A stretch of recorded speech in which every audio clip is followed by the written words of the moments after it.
Ada orang nampak mewah. Dia berbelanjakan bukan dengan kekayaan dia miliki, tapi dia belanjakan dengan hutang. Dengan pendapatan yang dia belum dapat lagi. Ini hutang, kereta tarik sampai 9 tahun. Rumah 30 tahun. Anything happen, semua tu habis. Kereta bank punya, rumah bank punya. Tuan-puan, bila bila dah ada target 1.2 juta, waktu itulah saya letak satu cita-cita, saya mesti kerja kuat, saya mesti cari duit sampai saya tak perlu lagi cari duit. Tuan-puan, kena ingat, hari ni kita boleh bekerja. Hari ni kita boleh buat bisnes. Hari ni kita ada kudrat. Hari ni kita ada gaji. Besok, bulan depan, tahun depan, belum tentu kita ada gaji. Akan tiba satu ketika di mana kita tak mampu lagi bekerja.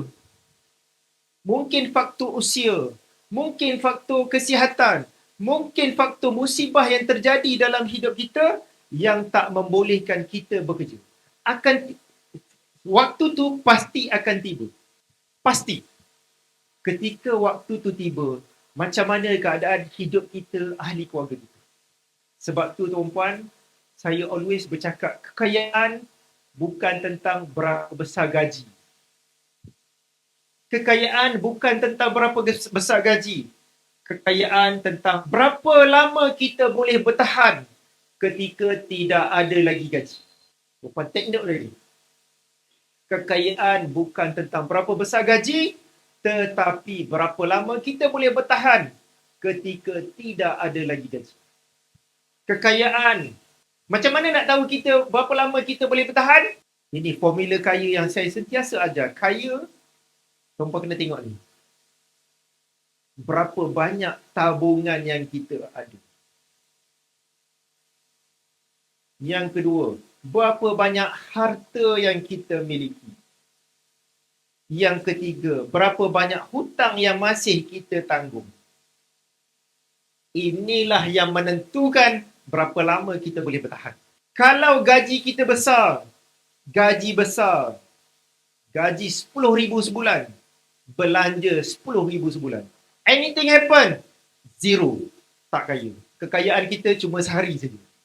Anything happen, kita zero. Sehari ataupun mungkin sebulan saja. Sebab apa? Tak ada tabungan. Harta tak ada. Hutang banyak lagi. Sebab tu saya selalu ingatkan, kaya lain, mewah lain. Tuan-puan, hari-hari kita keluar pergi kerja, pastikan kita pergi kerja tu untuk bina kekayaan. Bukan sekadar bayar hutang. Kaya lain, mewah lain. Kaya, dia kena tengok berapa banyak tabungan yang dia ada. Berapa banyak harta yang dimiliki. Berapa banyak hutang yang masih ditanggung. Itu nak tahu kaya atau tak kaya. Yang kita nampak, pakai kereta mewah, rumah besar, pakai barang-barang mewah, pergi travel ke luar negara, itu adalah kemewahan. Kekayaan ialah apa yang kita miliki. Kemewahan ialah apa yang kita belanjakan. Ada orang nampak mewah.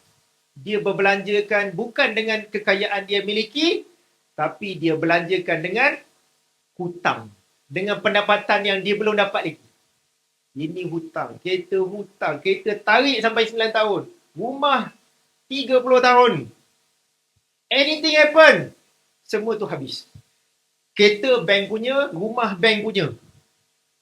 Okay, tuan-puan clear Jadi, bila tuan-puan menabung emas, pastikan menabung emas, alang-alang menabung emas, biar sampai jadi kaya. Sebab tu bila bercakap tentang emas, saya tak bercakap tentang berapa persen profit yang tuan-puan boleh dapat. Sebab saya dah tengok dah, saya dah 16 tahun, saya belum jumpa lagi penyimpan emas yang kaya yang bermain dengan profit. Berapa persen naik? Oh, sekarang naik, boleh jual. Sekarang turun, waktu beli banyak. Naik terus jual. Buat profit, dapat persen profit. Harga emas dah naik berapa persen. Saya tak bercakap tentang tu. Saya bercakap tentang tabungan sudah ada atau tidak 12 bulan gaji. Dah ada ke belum 12 bulan gaji? Tak ada 12 bulan gaji. Tak payah fikir tentang profit. Menabung, menabung, menabung, menabung. Pejam mata je. Emas ada 12 bulan gaji. Okey. At least dah capai satu target. Tak ada 12 bulan gaji. At least 3 bulan dulu. Kalau tak ada 12 bulan, tak ada 3 bulan, 13 bulan, tuan-puan, jangan serabut lagi dengan benda lain. Dapat gaji, pergi cari duit banyak-banyak, menabung, menabung, menabung, menabung.